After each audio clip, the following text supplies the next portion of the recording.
Celebrate Africa not as a headline, but as a home full of ideas, courage, flavor, and future. This is where we talk about everything Africa. The politics that shape our nations, the innovations that shift our economies, the culture that colors our lives, the challenges we face with honesty, and the victories we are building one story at a time. On this show, no topic is swept aside. We are unfiltered and we are intentional. We bring you experts from across the continent and the world. Voices that know, voices that live the African experience, voices that are shaping the next chapter of our story. Let your spirit rise. We don't just tell Africa's story, we own it. Join Joy Asonye on Razep Africa, Monday to Friday at 11 a.m. to 12 noon on Global Television.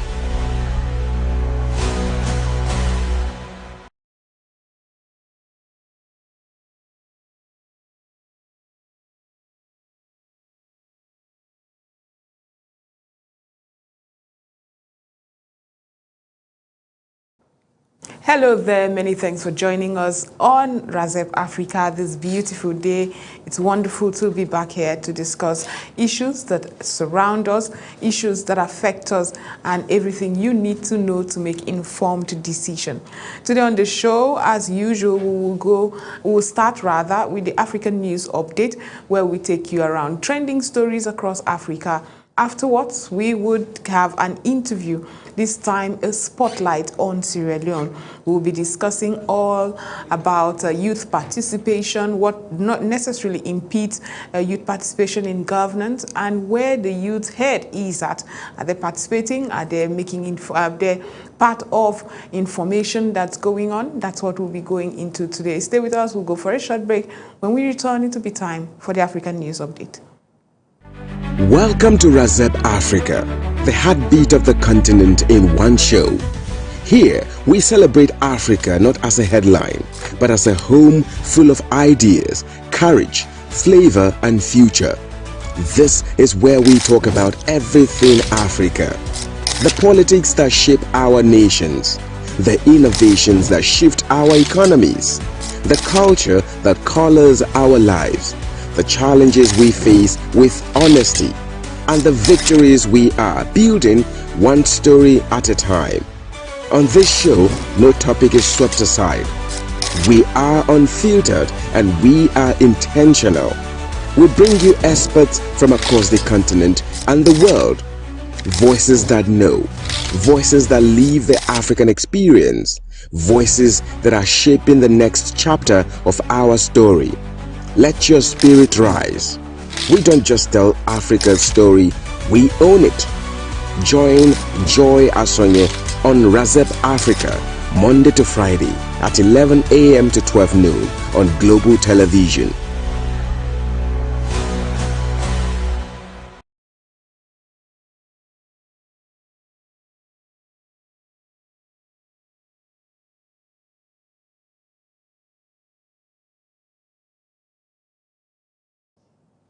Welcome back from that. Now, the African news update.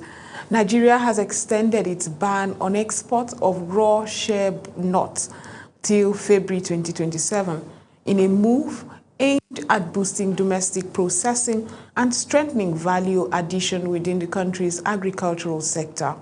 President Bola Tinubu approved the one-year extension, saying the policy is designed to enhance local capacity, protect livelihoods in shea-producing communities, and shifts the focus on exporting raw materials to finished products. Officials described the extension as part of broader economic transformation strategy agreed upon by both federal and subnational authorities. By encouraging local processing, the government hopes to increase revenue, create jobs, and position Nigeria more competitively in the global shea butter and cosmetic market. Meanwhile, similar themes of national interest and sovereignty are emerging elsewhere on the continent. Zambia has rejected a proposed $1 billion U.S. health funding agreement over clauses linking the aid package to mining partnerships. The 5-year deal intended to combat HIV/AIDS and malaria reportedly tied funding to a bilateral compact involving copper and cobalt assets. Lusaka says it requested revisions to sections that did not align with its national interest, joining other African countries in pushing back against conditions they consider sovereignty compromising. Health advocates, however, warn that any prolonged delay could affect life-saving programs for thousands of vulnerable citizens. In contrast, however, Congo has moved ahead with Washington signing a $1.2 billion health partnership. Under the agreement, the United States will provide up to $900 million over 5 years to fight HIV, tuberculosis, malaria, and maternal and child mortality, while Congo commits to increasing its own domestic health spending by $300 million. The deal is part of a new wave of bilateral agreement under the U.S.-American First Framework aimed at promoting shared responsibility and long-term sustainability. Still, the different responses from African nations highlight an ongoing debate about balancing foreign assistance with control over strategic sectors and national data. And while governments navigate complex diplomatic negotiations, humanitarian needs remain urgent in parts of the continent. The European Union has announced 63 million euros in humanitarian funding for Somalia, where conflict with Al-Shabaab militants and prolonged drought continue to devastate communities. The EU says the funds will prioritize life-saving health and nutrition services, adding to more than 750 million euros it has provided in Somalia since 2017. The announcement follows warning of the World Food Programme that food assistance could end without fresh funding, underscoring the fragile situation on the ground. Elsewhere, Gabon says it is in talks with Meta and TikTok following the suspension of social media platforms earlier this month. Authorities blame online content for fueling division and accused tech companies of failing to address defamatory and violent materials despite warnings. Critics have described the ban as disproportionate, but the government insists it is a temporary suspension pending stronger regulatory measures. Some users continue to access platforms through virtual private networks, even as negotiations with companies continue. In Southern Africa, environmental authorities are grappling with a severe red tide along South Africa's west coast that is causing mass death of crayfish and other marine life. Officials have warned the public not to collect or consume the shellfish as toxic algae bloom can produce harmful substances. The outbreak has led to what authorities described as a mass walkout of rock lobsters attempting to escape oxygen-depleted waters, with large numbers washing up dead on beaches. The incident raises fresh concerns about ecological sustainability and the impact on coastal fishing communities. In East Africa, Uganda's Supreme Court has confirmed President Yoweri Kaguta Museveni's victory in the January 15, 2026 presidential election. The decision came after the only pending legal challenge to the result was withdrawn by former candidate Robert Kasipanti, who cited financial and logistical constraints. The ruling brings the electoral process to a formal close, cementing Museveni's re-election and setting the stage for the next phase of governance in the country. And finally, the Nigerian Movement of Solidarity with Cuba has renewed calls for lifting of the United States economic blockage of Cuba. The call was made at a conference held in the Nigerian Labour Congress headquarters in Abuja. The report. Under the theme Cuba and all countries have the right to live, labor leaders, diplomats, and civil society groups gathered to express solidarity with the Cuban people. The conference, convened by the Nigeria Movement of Solidarity with Cuba, focused on sovereignty, economic sanction, and international law. Isoleto! Isoleto! Speakers at the conference argued that decades of sanctions have had humanitarian consequences, particularly in energy, health, and access to global financial systems. On behalf of the people and the revolutionary government of Cuba, I extend to you a fraternal, grateful, and commitment salutation.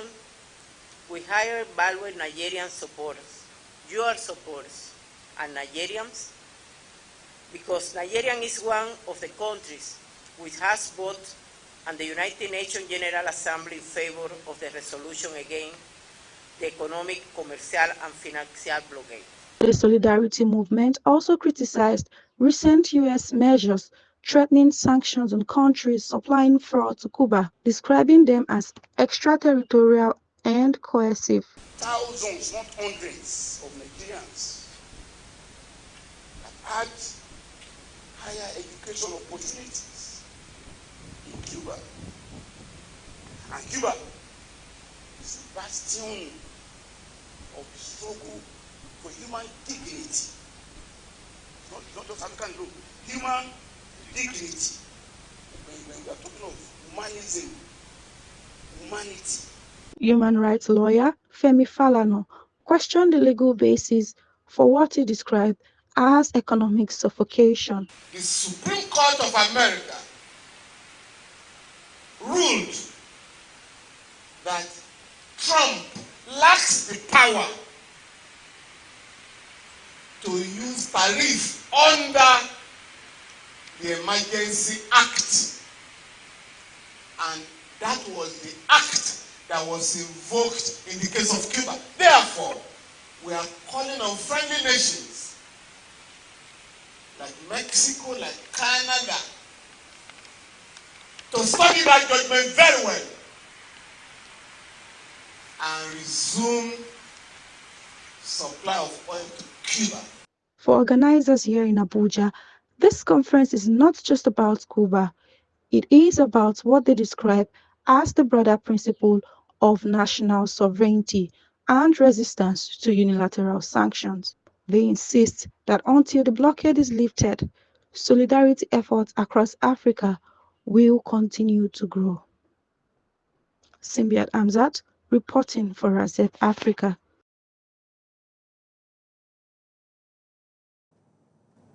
Welcome back from that.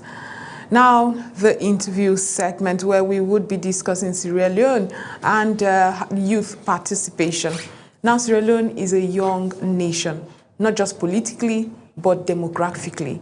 With a median age of about 19, young people form the backbone of the population and the voting base. Yet here is the paradox. The majority is young, but is power young? Young people vote, they campaign, but how do they actually sit on decision-making tables? There are no guaranteed young quarters in parliament. Economic hardship limits political ambition as well, just like it is in several other parts of Africa. Civic education gaps weaken informed participation. And in many cases, young people are visible during elections. But are they visible in governance? That's the question, and that is what we would be discussing as Sierra Leone is empowering its young youth politically, or are they merely being used as electoral tool? To discuss all of this, we are going to be joined by Ambassador Josephine Wisdom Miracle Thula, young activist, country coordinator of Razep Africa, director of the International Affairs of Gemli, and a broadcasting and journalism scholar at the Lim Ko Kwing University of Creative Technology. Hi, Thula. Good morning. Thank you for having me Okay, today. so Josephine will be joining us all the way from Sierra Leone to discuss these very important issues. But at this moment, we'll go for a short break. When we come back, it will be time to get you that interview. Welcome to Razep Africa, the heartbeat of the continent in one show. Here, we celebrate Africa not as a headline, but as a home full of ideas, courage, flavor, and future. This is where we talk about everything Africa. The politics that shape our nations, the innovations that shift our economies, the culture that colors our lives, the challenges we face with honesty, and the victories we are building one story at a time. On this show, no topic is swept aside. We are unfiltered and we are intentional. We bring you experts from across the continent and the world. Voices that know, voices that live the African experience, voices that are shaping the next chapter of our story. Let your spirit rise. We don't just tell Africa's story, we own it. Join Joy Asonye on Razep Africa, Monday to Friday at 11 a.m. to 12 noon on Global Television.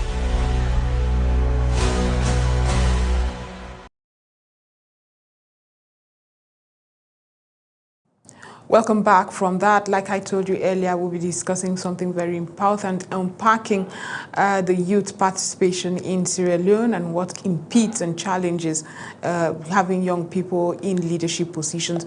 We're being joined now by Josephine Tula. Ambassador Josephine Tula, are you there? Good morning. Oh, fantastic. It's good to have you join us. You're joining us from Sierra Leone at the moment. Now, I think I would just like you to give us an overview of what the youth participation in politics is in Sierra Leone. Thank you for having me. So youth participation in Sierra Leone is a very critical aspect of the country's social, political, and economic landscape.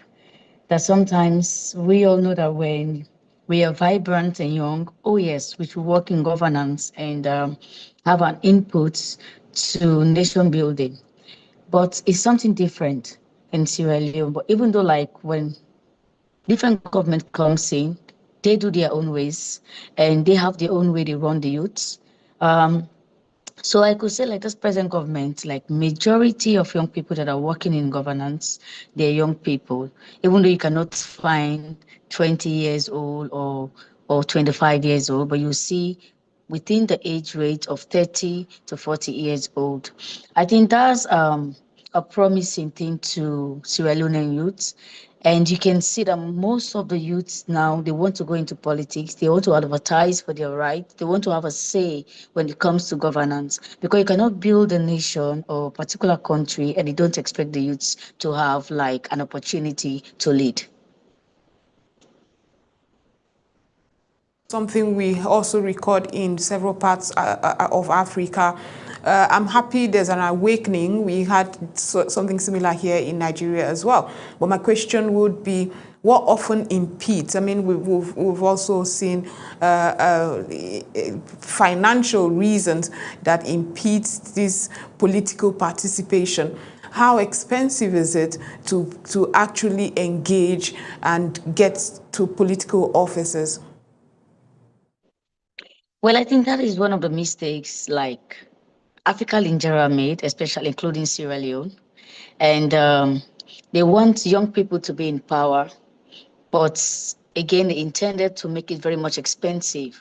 Because let's say if a young person wants to stand in power, or let's say he or she wants to become a president for Sierra Leone one in the younger age, you hear that, okay, you have to pay a sum of 100 million or 100,000 for you to have the position you need. If that young person don't have um, that kind of funds or money to be into politics, their dreams will just shattered, and they will not have any zeal to go into politics. Rather, you will see again because of their dreams have been shattered, and those that have the money that they can sponsor themselves or they can enter into politics because of the amount of money that is being called, you will see those kind of people again will intend to use that vulnerable youth to say, okay, do this for me, and when I win I promise to do this for you, and they will not do it sometimes. And that is why if you look at the youth rage in Sierra Leone, you will see frustration.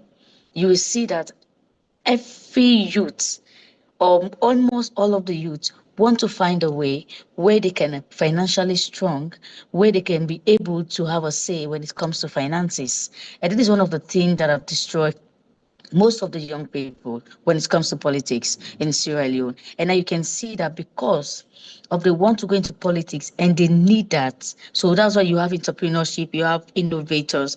People use that kind of platform just for them to gain money.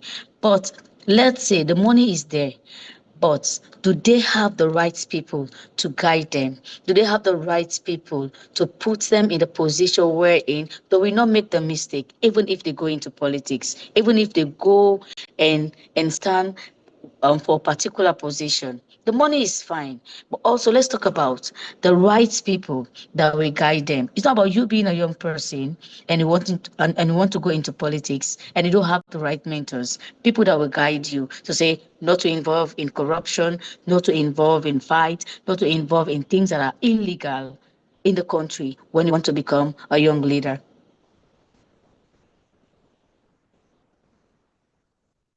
What is in place? Because when you now say mentorship, you are sending these young people right back to the older politicians who, by the way, are not quick to relinquish power. However, have they set, do you think there are public office holders that have set the path for young people to actually learn what it means? And while answering that, I would like to ask, what's the civic education level like in Sierra Leone? Are young people vibrant in understanding what their roles are to society and how they can contribute to the development of the country? Oh yes, when it comes to the civic education, that's a thing I would say is a positive platform, especially for the current government that we have. Like they're doing all their best to make sure that the youth are educated. You will see like vocational institute now coming up, and you see, even though people will say, oh, because of finances I could not finish education, but in Sierra Leone presently with the present government, you will hear something like free education. So every young person that wants to be educated, there's a platform. Now you want to say, okay, what about the university? There are a lot of organizations in Sierra Leone presently that are ready to give scholarship to young people to finish education. I am a testimony of it. One organization in Sierra Leone, like the One Love Salon Foundation, they are the one that pushed me towards university level. Now I'm a final year student trying to graduate with honors degree. So if it's watch at the civic side of young people going, being educated or wanting to be educated, the platform is there. It has already the space has already been set up for them to have the opportunity to go to school. But again, the responsibility lies with we or us, the young people, because if the platform is there for you to go and be educated, and you have to use it wisely. You have young people that they'll be sent to the university for them to get educated, but they're gonna do something else that is not even productive for their own future or not for the country. So sometimes when you have a say to the dog, have a say again to the bone. Because if the platform is there for them to be educated, what are they going to do in the university? What is a positive thing they are doing that when they come out of the university, they will invest in their own country? So the platform is there. It's totally there, the platform. So there is no young person in Sweden who will say, oh, it's because of finances, I could not get my civic education. Because of finances, I could not get my vocational training or vocational education. It is there. I think the last 2 weeks, I witnessed the one the armed forces made for women. 250 women graduated for this vocational institute. They have lot and lot of trainings that they have done. Some they are mechanical engineers. Some they go into the field of solar energy. Lot and lot of things happen. So the platform is there for young people to grab it and become productive in society. Awareness and political education, one that we know, one that would put them in the right path. You talked about leadership and ensuring that the right leaders are indeed those occupying those spaces. It's one thing to say young people should lead. It's another to say, are they right for it? Are they experienced for it? Have they prepared themselves for these leadership positions? What's in place for young people who have these ambitions to eventually, get to those political positions? So, like I said before, there are a lot of organizations that we have in Sierra Leone. For me, I always make myself as an example. I've been part of different platforms that you have organizations that will come on, but because now everything is changing day by day. People want to grow. So if they see the need in you that you want to be a productive young person in the future, then the platform is there as well. You will see organizations like they'll just create an entire body or they'll just create an entire program just for young people to have the say. You have the town hall meetings, you have summit that comes up, you have lot and lot of things that comes up for young people just for their voices to be heard. There is a platform that the president of Sierra Leone normally do for young people, like a pitch platform. Like you show your own idea of what you know how to do, and if they buy the idea and they see that there is a need in that idea of the young person, then they will take up the idea, they will take up the responsibility and sponsor that young person. You have there. I've seen a lot of young people that have been to China for innovative competition. They have gone to a lot of places from Sierra Leone just to compete. That tells you that because they have the guardians, and they have other people that want to contribute in the lives of young people. I will not say challenges are not there. Of course, challenges are always there. Challenges are always there. You have young people that will say, I have worked hard for this, but yet still I didn't get someone that will boost me up. I have not gotten anyone that will you know that will invest in me for me to become very much productive. So all those things are there. But again, I come back to the drawing board. Are we really ready? Are young people really ready to take up the responsibility for them to be who they want to become? Because sometimes young people are actually sometimes hard to deal with. When you become hard on them, they will think you're using them. When you are showing them the platform or the path to go, they'll think you're controlling them. So it's vice versa. Any young person that wants to be a great person, they learn. They go through the hard way. They be patient. But one thing I've observed in Sierra Leonean youth, the patience is not there.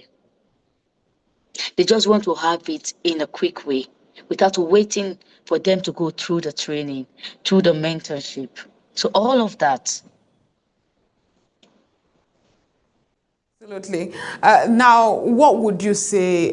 Because a lot of people have listened to a lot of activists just like yourself asking for quotas, young quotas in parliament where a seat is reserved for young people so that political parties will be forced to field young people, to just bring that inclusivity and young voices in parliament.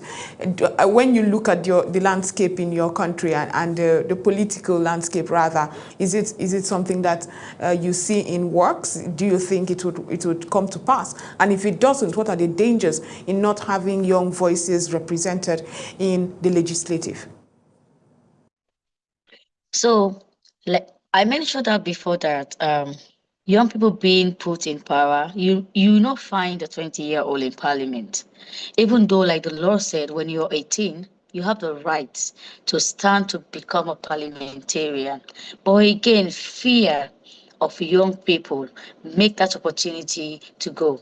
without them noticing it. Now, if an 18-year-old said, I want to be a parliamentarian, did he or she have the platform that we pushed her or him for them to become a parliamentarian? That is one of the things, again, we have to put in mind, that when a 20-year-old stands up, or when an 18-year-old stands up, that I want to be a parliamentarian. Now listen, most of those elderly people that are in politics, they rather not get up from that seat and allow the younger soul to lead or to be a leader in parliament.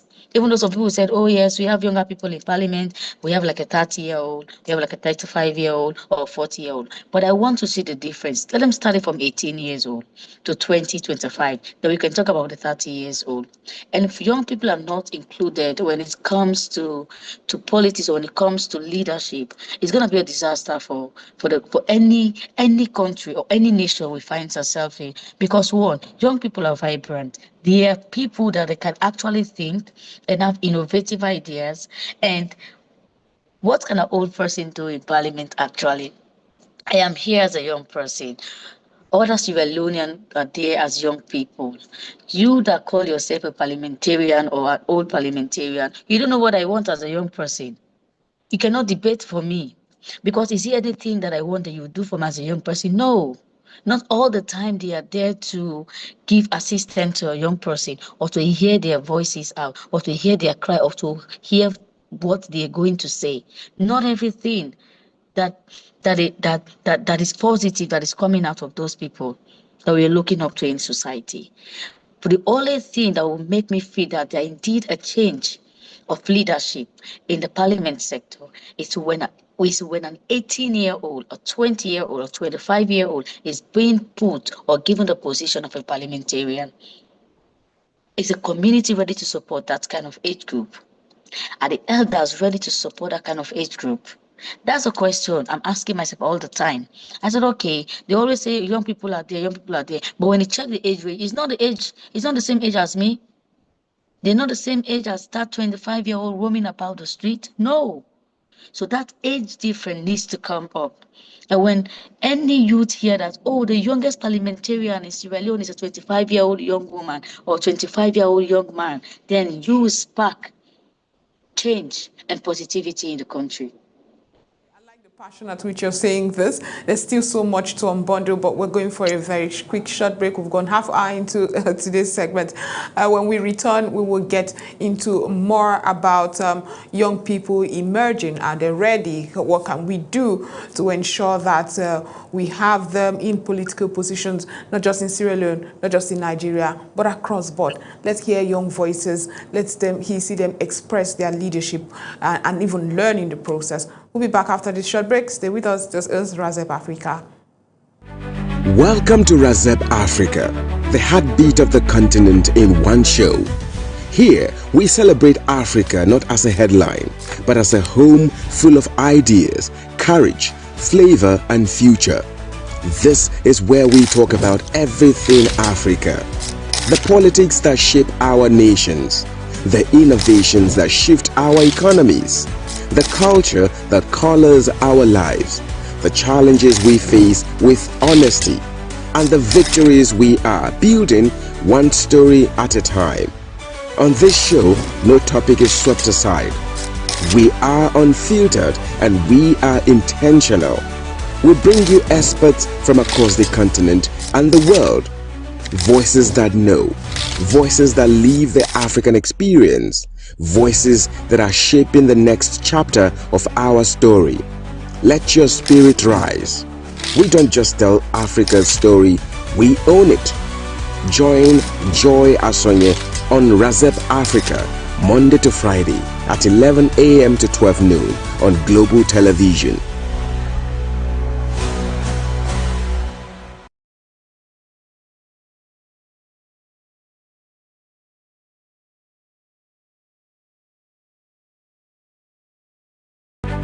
Welcome to Razep Africa, the heartbeat of the continent in one show.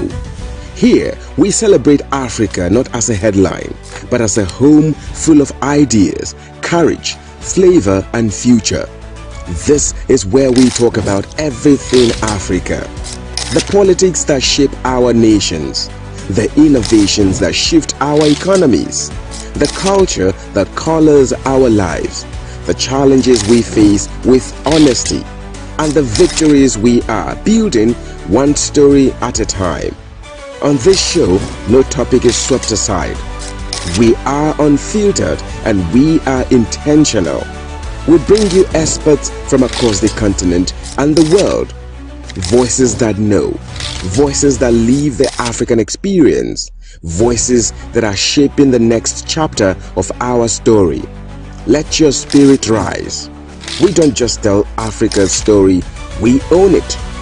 Join Joy Asonye on Razep Africa, Monday to Friday at 11 a.m. to 12 noon on Global Television.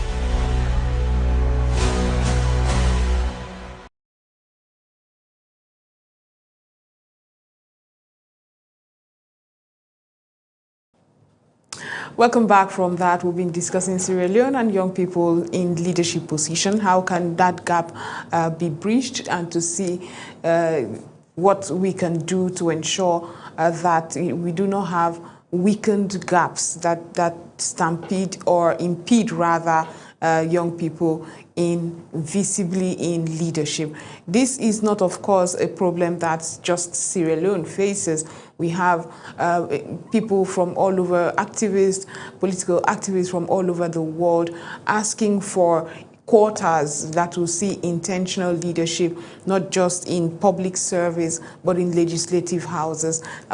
We know that the women also have those issues as well, but young people vote. They campaign, they mobilize. How come when it comes to leadership positions, we are often not very comfortable to give them a seat in the decision-making table? There are no guarantees, especially in Sierra Leone. Nigeria, of course, some time ago signed the Not Too Young to Run bill that saw a lot of young people emerging in political positions, not as many as we would have loved, absolutely, but we have substantial numbers that are now flexing these powers that they have in elections, in campaigning, going through the entire process, and that is what we most often encourage. That process that gives you an opportunity to even learn what your constituents, what electorates are like, what kind of negotiations is necessary, what is the kind of engagement and consultations necessary, and how do you lobby your way and get people to accept you. Those are the lessons, political lessons that young people must go through, and that is why it is very important to have young voices. I mean, it goes without saying, how can Africa have this much young people demographically and not have them in political spaces? So that's the conversation we will have shortly. We'll bring back Josephine Tula, who's joining us from Sierra Leone, to discuss more. When you look at Sierra Leone, that has the age of the median age of about 19, you should now imagine that, and that's why she said there's an act in Sierra Leone that allows 18-year-olds from 18 to not just vote. You can be voted for, especially in parliament. So what are political parties intentionally doing to ensure that this works? That would be some of the conversations we will be having. The backbone of the political space. What a paradox. The backbone of the political seat is the young people. They determine who emerges their leader, but never themselves. Do young people even know the powers that they have within themselves? Well, there are no guarantees. Nobody is going to, of course, give power to you as a la carte, serve power to you as a la carte. But are African leaders afraid of empowering its youth politically, or merely using them as electoral tools? That's the question that we've had across board. Are we ready for leadership? And and when you see young people get into the smallest position, because often you see when you go to offices of political leaders as compensation. You see young people around there as script writers, around there as advisors, around there as special assistants, but very often you don't see them sit in the reins of power. An unfortunate trend there is. It means I can write the script that you come out to say. Sometimes these young people write this script and you don't, the older politicians are not even reading the scripts right, and you cringe and say, this must be a very interesting script or yes, speech. All you had to do, you had one job, and all you had to do was to read it. There are very many issues that impede young people in political spaces.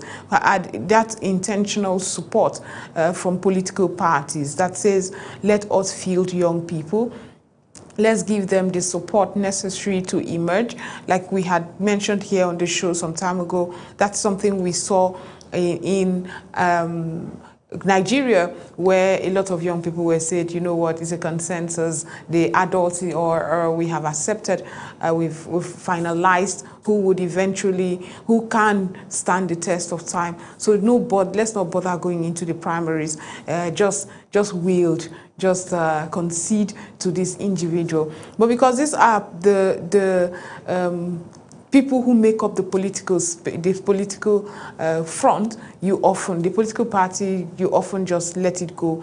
Not because you don't think you can serve, not because you think when you go into elections you will not win your opponent, but because the political actors that determine who emerges have actually made a decision, and that stifles the growth of young people in political spaces. It's a very unfortunate trend that we are recording, but I hope that we eventually do something about it and see to the end of that trend. Because one thing you must know is, imagine young people are in all leadership positions. There would always be space for young people as well. Let's think for a moment if in that political space we had the young people come up to say, yes, we are doing a consensus. You are not. Let's forget about primaries. And a young person who is a member of that political party sitting in that what we call the cabal seat says, oh no, let's give this young person a chance. Because of course, he's going to have a voice for young people like him. So it's very important to have these demographics that are often not included in leadership, so that they could speak and because they'll be relatable to the issues that they face, they will have the opportunity to speak for their persons. And it's a very beautiful unpacking. Very, very soon here on Razep Africa, we will go across board, not just Sierra Leone, we'll go to Gabon, we'll see what's happening when we talk about young people in leadership position and what really impedes the growth and the growth really of young people in politics. I would also like to hear from Cameroonians. I know that we see how old their president is, something that has been largely criticized, but what is going on beyond the presidential seat? What's going on from the top down? Are we seeing more young people emerge there? Those are conversations we'd like to have across Africa. Hold on, it's going to be a project for Razep Africa to try to dissect and see what's going on across other parts. How effective is young leadership? We already know in Nigeria, and that's something we started with, where we had an essay to the governor come discuss what often happens when young people come. It was all fun and games to hear him say that if you really want to appear or be significant in political spaces, you should fight for it. The fight is easy if you have the funds for it, but how much can we have? Nigeria recently also announced the benchmark for political campaigns. How much can be spent during political campaigns. It's how many young people with good intentions can afford that is the question that we have across board. How many young people? So shortly we'll be joined again for the concluding part of the conversation by Ambassador Josephine Wisdom Miracle Tula, who would be finishing off the concluding part of that conversation. But it's wonderful to address these very important issues where young people must be positioned to join and participate in elections. That's rich coming from me, having observed the just concluded FCT elections, where unfortunately we recorded such low turnout and some flaws here and there during the elections. Very, very unfortunate flaws that I would say the electoral umpire, the INEC, should have done better. There were instances where electorates were telling you that it was a night before. It was a couple of hours before the elections that I got a text message telling me where to vote. Is that intentional? How could this not have been prepared way before the election date? Is what a lot of people are asking themselves. There were people who got to their polling units and did not find their names there. And so now they had to look for the polling unit. There are several things that impede, and these are the disillusion and distrust that unfortunately will be fueled. I'm just being told now that Josephine Tula is back online. Hello, Josephine. Okay, so we're still working to get that connection right. Okay, Josephine, can you hear me now? Yes, I can hear you. Part of the conversation discussing Sierra Leone and what's been on ground. But like I was talking about Nigeria, we have very similar instances, and you talked about the youth quota. It's not just about the youth quota, but the beautiful thing you said there was the community. How aware are they? Would the community support a young person in governance? Would traditional leaders support a young person in governance? So you give me an idea. I always talk about an instance where politicians have so much access to not just religious leaders, but traditional leaders. What is the case in Sierra Leone? Is it one where there is so much influence by political actors to determine where the bloc, religious bloc, would go, or traditional bloc?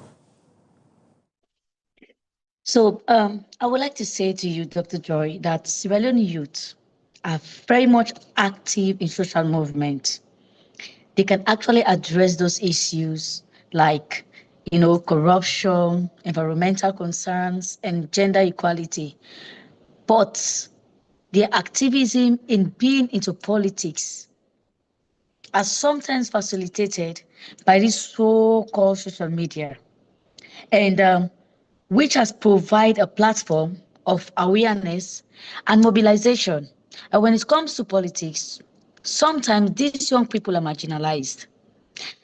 The people that are into politics that we can look up to, or we call elders or traditional leaders, they sometimes think that, a young person should not rule over an elder, or a young person should not sit where an elderly person is sitting or making decisions.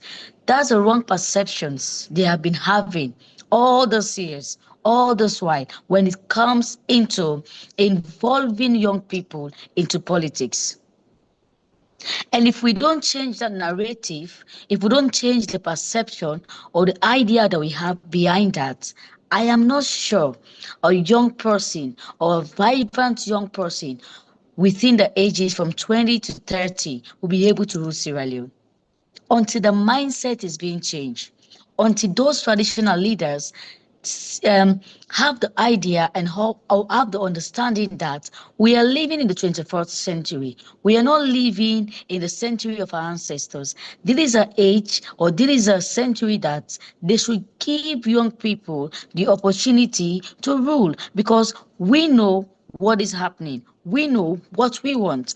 We know how to shape the society and the community, and how to and how to mobilize ourselves to bring a change in the society. That's true right there. And the beauty is these older politicians know the leverage that we have. They know the qualities and capacities that we have, but often are they afraid of the young people? Is there some innate fear that when they come, they would have reforms and changes and restructure everything, and they are afraid of that change? Is that what you feel is the problem here? I feel that is the reason, because young people, we are threats to these elderly people. And the way we think is different from the way they are thinking. The way we put things strategically in place is different from the way they put things strategically in place. Where we can enter, or where we are able to go to, not all elderly leaders will be able to enter. We interact. That is one of the things they should be aware of. We know, and we can tell, we can feel, and we be able to be in the same shoes of another young person. We'll be able to feel the way they feel. Maybe they were like, oh, a child cannot stand where I'm standing, or a child cannot sit where I'm sitting. Or they have this proverb that actually say, when I stand, and where a child can stand and see, even me, another person will be able to sit and see the same view. But it's wrong. Sometimes you cannot sit and see the same view as that young person standing, as an elderly person. All we are asking for is for them to give us the opportunity to be able to have a say when it comes to politics, when it comes to decision making, when it comes to involving our voices to certain things that will bring change.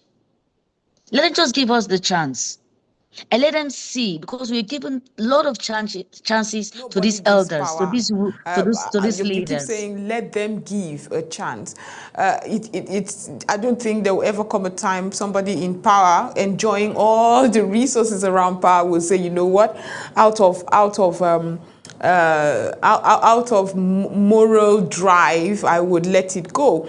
But that's the situation Yeah, we're having across Africa.